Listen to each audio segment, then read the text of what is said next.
Sekana ni kwa wewe ambaye hauna kitu kabisa, lakini ndio wakati wako Bwana kukuinua. Ndio maana nikawaambia kwenye Injili ya Mathayo sura ya 11 kuanzia mstari wa 17 mpaka mstari wa 25 tunajifunza kwa habari ya kina Martha na Mariamu, ambao hawa watu tunaona Biblia inasema wao waliamini tayari Lazaro ameshazikwa. Lazaro wameshazika, siku ya 4 ananuka, lakini Yesu anawaambia atafufuka.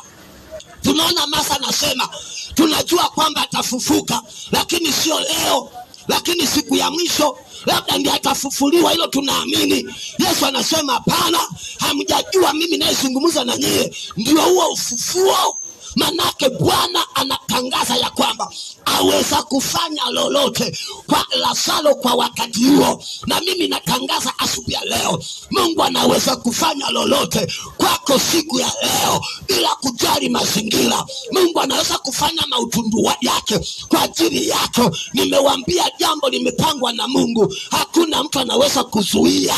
Mungu akipanga lake, nani azuie? Nani